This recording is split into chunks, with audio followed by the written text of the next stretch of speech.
Hello दोस्तों, सभी लोगों को नमस्कार। कल 15 अगस्त है और 75वां स्वतंत्रता दिवस हम मनाएंगे। आज़ादी का अमृत महोत्सव मनाया जा रहा है।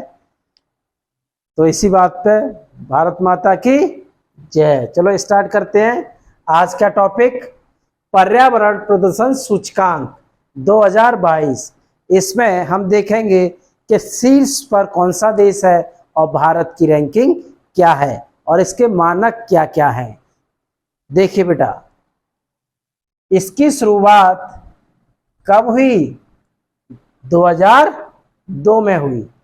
देखिए, दो संस्था हैं, Yale center for environmental law and policy और दूसरी बेटा Columbia University center for international earth science information network. इन दोनों के सहयोग से वर्ल्ड इकोनॉमिक फोरम, क्या बेटा? वर्ल्ड इकोनॉमिक फोरम क्या जारी करती है? पर्यावरण प्रदूषण सूचकांक। क्या करती है बेटा? पर्यावरण प्रदूषण सूचकांक जारी करती है बेटा। और ये द्विवार्षिक सूचकांक है, 2 साल में आता है बेटा। हर साल नहीं आता है, दूसरे साल। इससे पहले 20 में आया था, अब 22 में आएगा। तो द्विवार्षिक सूचकांक है। देखिए, भारत 180 देशों में 180 देशों में सबसे अंतिम स्थान पर है साथियों। भारत की परफॉर्मेंस देख लीजिए। भारत 180 देशों में सबसे अंतिम स्थान पर है। कौन से सबसे अंतिम स्थान पर? देखिए बेटा, वर्ष 2022 का ईपीआई समझते हो? Environment performance index. ईपीआई 40 प्रदर्शन संकेतकों को 11 निर्गमन श्रेणियों में बांटा गया है। 40 प्रदर्शन संकेतकों को कितने में? 11 निर्गमन श्रेणियों में बांटा गया है बेटा।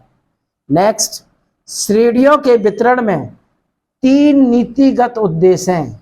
कौन कौन से बेटा? पर्यावरण स्वास्थ्य, सबसे पहले पर्यावरण स्वास्थ्य। नंबर 2 पर पारिस्थितिकी तंत्र जीवन शक्ति और नंबर 3 पर जलवायु परिवर्तन। तो बेटा 3 नीतिगत उद्देश्य क्या हैं इसके? पर्यावरण स्वास्थ्य है, पारिस्थितिकी तंत्र जीवन शक्ति है और जलवायु परिवर्तन है। देखो बेटा, EPI environment performance index team पर्यावरणीय डेटा को ऐसे संकेतकों में बदल देती है जो देश का मूल्यांकन का 0 से 100 सबसे निम्न में से सर्वश्रेष्ठ के पैमाने पर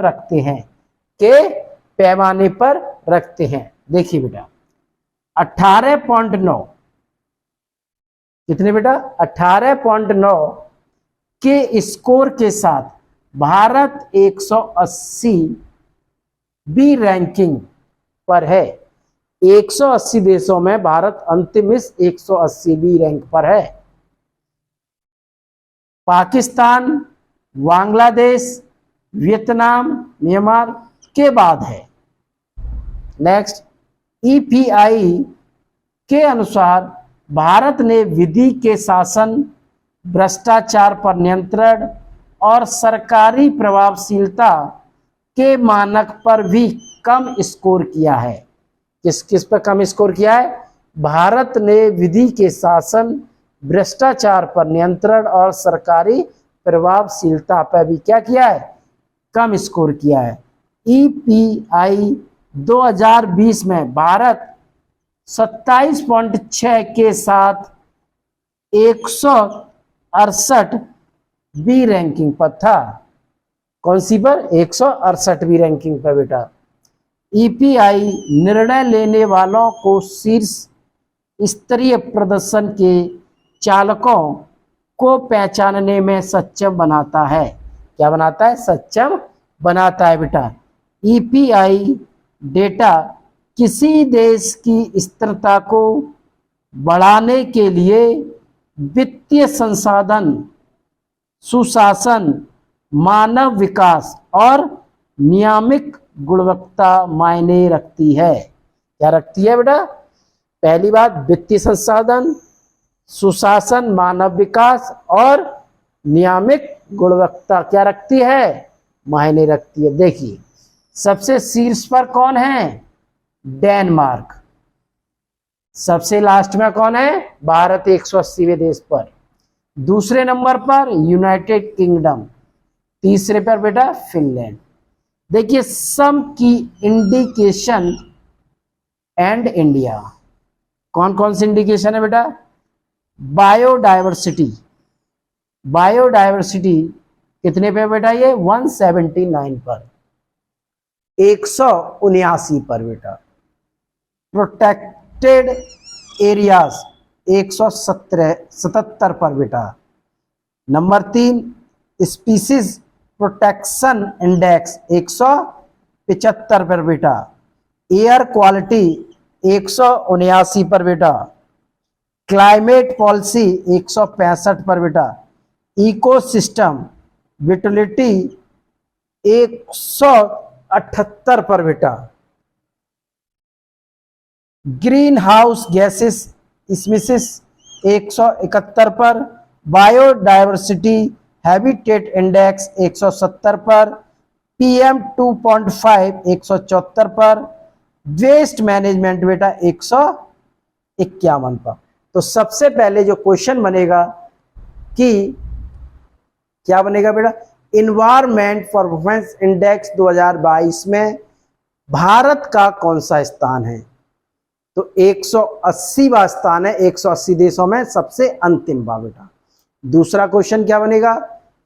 इन्वायरमेंट परफॉर्मेंस इंडेक्स किसके द्वारा जारी होती है? WEF वर्ल्ड इकोनॉमिक फोरम के द्वारा। इसमें दो संस्थाएं, इनके सहयोग से वर्ल्ड इकोनॉमिक फोरम इसे क्या करती है? जारी करती है बेटा। फर्स्ट। सेकंड, थर्ड क्वेश्चन क्या बनेगा कि इसमें सबसे शीर्ष पर कौन सा देश रहा है? डेनमार्क। दूसरे पर कौन रहा है बेटा? डेनमार्क के बाद कौन रहा है? किंगडम। क्या? United kingdom. तीसरे पे कौन रहा है बेटा? फिनलैंड रहा है। तीसरे पर कौन रहा है? फिनलैंड रहा है बेटा। आपको हमारा लेक्चर कैसा लगा? अच्छा लगा होगा सभी लोगों को। तो हमारे चैनल को सब्सक्राइब, लाइक, कमेंट जरूर करें। Thank you very much.